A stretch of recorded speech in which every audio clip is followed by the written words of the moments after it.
Let's talk about the vaults. Before we do though, I do want to give a big thanks to 2K for allowing me to show you this gameplay early, and allowing me to share all this information with you guys. Okay, so what are vaults? Well, if you played the franchise for a long time, you might be familiar with the vault, but in Borderlands 4, they took a different approach, and it's really cool. Going back to Borderlands 3, they did a little more with the vaults, where you could like kill the vault monster, and then you can walk into the vault, collect your story item, and then get a couple of red chests, and that was kind of all it was. But for Borderlands 4, they are a full-blown, like, mini takedown, almost like a trial, like what we had in Borderlands 3. But you get a much better, much more interesting boss at the end. We'll talk about the boss and, like, show that in a bit. So as you can see in the background, we're playing Rafa at level 20, and yeah, it's not only for endgame, it's like you can do it during your actual story run. And it was already confirmed that if you find vault fragments in the world, then you can take them and open up one of many vaults. So you can look at this as a playthrough activity or even endgame activity, it covers it all. Also, you might notice I'm not doing like crazy good at the vault. I try my best, but we were playing a demo version of the game that was scaled up to be more difficult. And I don't want to mention the skill tree, but like they spec random skills that have like no synergy with each other. And for the demo, we can't respec, so we just kind of had to use what we had. So yeah, the run seemed pretty difficult and I didn't play the best, but I can assure you it was just a bad build, bad items, and that was pretty much it. Either way, you get to see all the content in the vault, so don't you worry about that. Anyways, let's go back to the beginning real quick. You can see when you jump into the game from the main menu, you load into the world within 2 seconds. 2 seconds, that's insane. I have no idea what kind of miracle they pulled off, but they somehow made the load times actually insanely fast. This is Unreal Engine 5, by the way. But yeah, load times are really good.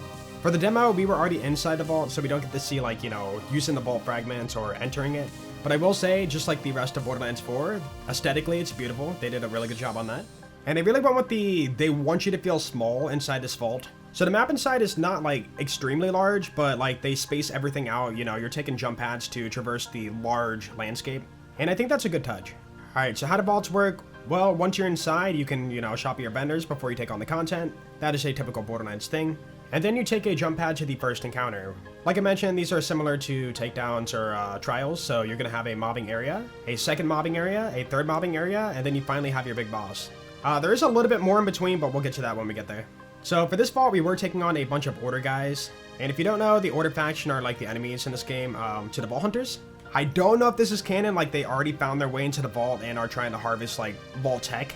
Or if the mobbing's whatever enemies that Gearbox wanted to throw into the vault, and then you take them on for a challenge. But yeah, lore-wise, I don't know if, you know, the Timekeeper or the Order army have made their way into vaults and are doing their thing. So we need more information on that. Now, the mobbing does look pretty difficult, but I can assure you it's just, you know, I have a bad build, bad weapons, and the enemies are scaled up to be more difficult. So I'm pretty sure naturally if you hit level 20, you're going to have a way better setup than this, but I had to use what I have. Now, I could go into detail talking about all the different types of weapons, the enemies, you know, activating my action skills, stuff like that. But I've already covered that in my first video, so if you do want to see that video, I will link it down in the description. In that video, I talk about the main story run we got to do and the mechanics and whatnot. So if you're looking for more information about Borderlands 4, I recommend watching that. In the middle, we do have a geyser, so you can jump into that and like shoot down at the enemies. Or if you need to get away, you can jump into it and just like fly off or, you know, dash off. Up ahead, I do get put in a fight for your life and bleed out, and you might think, oh no, dude, you gotta redo all that now? Luckily, vaults are not too punishing. Normally in like most Borderlands games, if you die during a trial or something, then you will just have to redo it all again. But the vaults go by a checkpoint system, so everything you cleared out so far, enemy-wise, is preserved. So the 10 enemies I killed before, or whatever number I killed, they are still checked off, so I only have what's left to kill for this wave. I know some people might feel kind of weirded out about that because, you know, it's a challenge. If you die, you should have to, like, take on the challenge again. But honestly, from a casual standpoint, I think it's a good addition. And you can always make a little progress even if you die over and over. We don't know yet, but if there are takedowns in this game, I assume they're going to full reset if you die because they're the end game content, right? But yeah, for the vaults, they're definitely a lot more chill. Alright, we take out the final enemy here and check this out. Interesting. I have estimated you well. Call me Guardian. Call me Watcher. Call me the cold air on your neck. I am many things beyond what I was created for. Not like the progeny waiting for you here. That's right, Watcher Guy is his name. We don't get to see them in this gameplay, but they definitely sound like an Iridian. And with their name being Watcher Guy, this could be tied to the Watcher we saw at the end of the pre-sequel. Heck, there could even be multiple Watchers.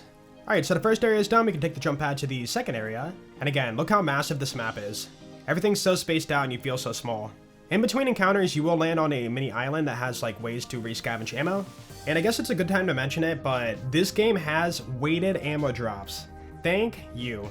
If you don't know, this is one of my major complaints in Borderlands 3. Nothing sucks more than like running a, I don't know, shotgun build and then running out of shotgun ammo. And then the game's like, oh yeah, here's some pistol ammo, some sniper ammo, rocket launcher ammo. Oh, what? You want shotgun ammo? Oh, sorry, man. Doesn't work that way. For Borderlands 4, weighted drops for ammo are a thing. So if you're rocking a pistol build and are slightly low on pistol ammo, the game will hook you up. It will bring you back to max ammo, like fast. I love it. All right, onto the second mobbing island. It's mostly more of the same for the mobbing. It's just more of the order guys, nothing, you know, too crazy. I only got to run the vault twice, so I can't really tell you like how much it randomizes. But the second mobbing area felt like more of the same like the first one, and it really wasn't too bad. After clearing the second mobbing area, we get more dialogue from Watcher Guy. Very good. But you're not done yet. Guardian, a mistranslation. A noun implying a verb, implying no other verbs. One may watch without merely watching. And then we're off to the second mini island for rescavenging ammo. It seems like for this vault, what they did is like give you the vendors at the start of the map, and then you get your vendors again right before the boss fight. Okay, on to the third and final mobbing encounter. This one is a little bit different. Starting off, you will have your normal order guys, and this area has a lot more ups and downs, like there's more multi-levels going on. Anyways, we're gonna skip forward here, and you can see at the end of the third encounter, you will get a mini-boss. And from the 2 times I was able to run it, I did get the same guy twice, and he goes by the name of Perturbalon. As you can see, he does have a purple health bar, and at the time, I did not understand his mechanics the best. Turns out when you shoot him, you will do no damage, but eventually he will pop off one of these pink crystals. And what you need to do is shoot it to break it to chop off 1/3 of his purple bar. If you don't shoot the crystal, what's going to happen is it will go back to his body, and the crystal will remerge with him and give him 1/3 of his bar back, the purple bar. So basically, shoot him, pop off crystal, shoot crystal, break it. Do that 3 times, and then he will become damageable, and you can finish him off. Also, he does drop a loot pile, so I don't know if he has a dedicated drop. So it is entirely possible he could drop something good. Oh yeah, if you don't know, dedicated drops were confirmed for Borderlands 4. And I'm just saying, Randy did say every mini-boss and boss has a dedicated drop, so this guy classifies as a mini-boss. Anyways, we get a little more dialogue from Watcher Guy. There is still one more test before the vault is defeated. What use is a guardian? Nothing much if it doesn't follow orders. This one tried so very hard. Cast away, nonetheless. It is always the created that pays for the mistakes of the creator.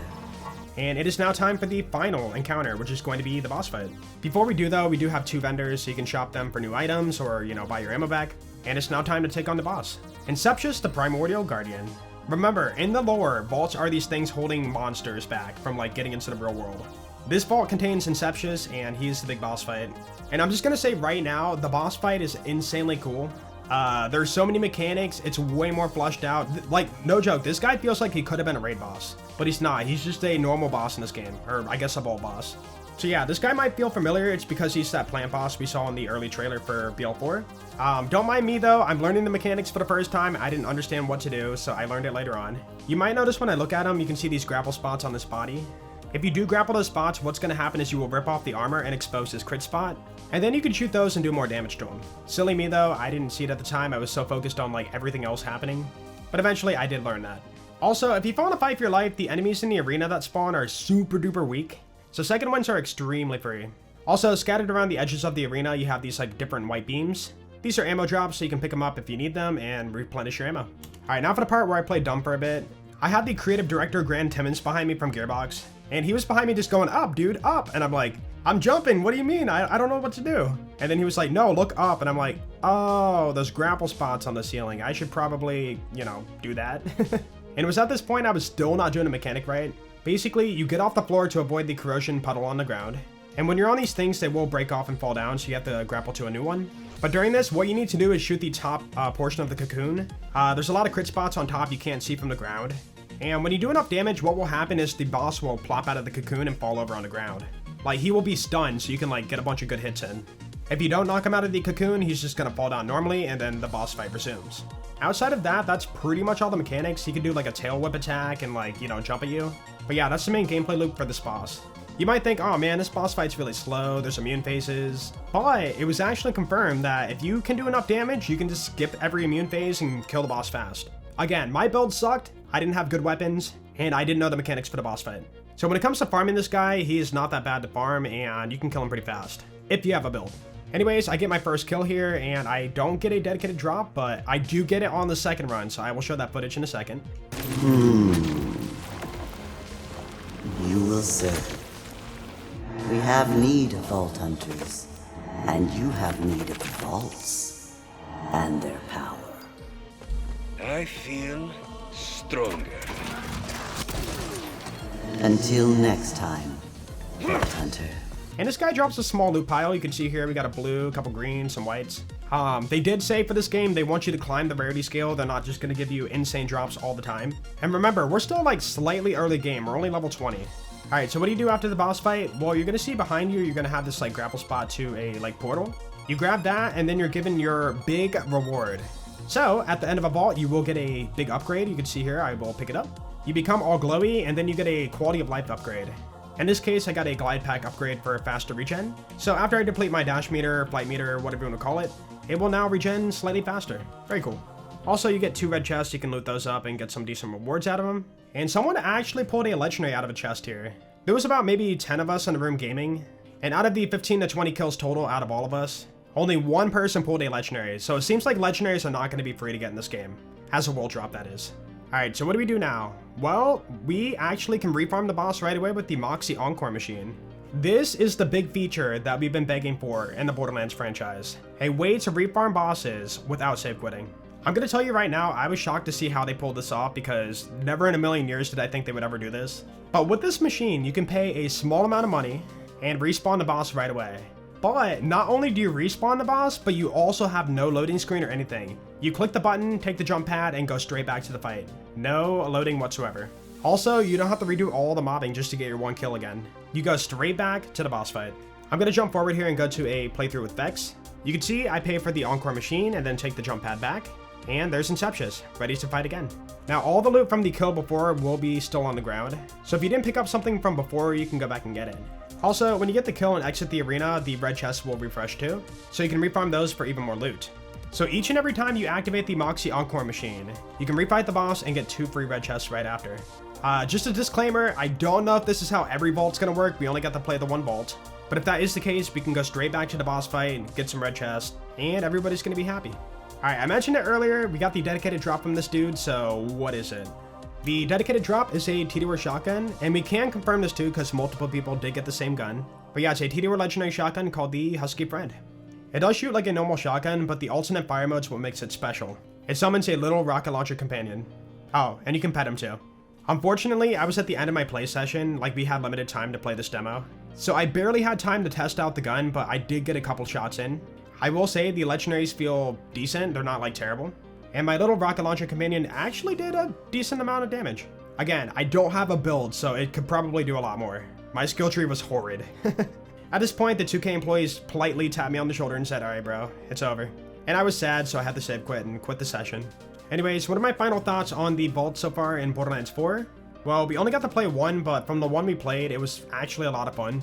And I think this is a really cool way to actually spice up your playthroughs. Like, again, this is not only an endgame activity. You can do this during your playthrough, so if you want a challenge, you can go out and do some vaults. And at the same time, you can farm up gear, get some XP, level up, and do some dedicated farming.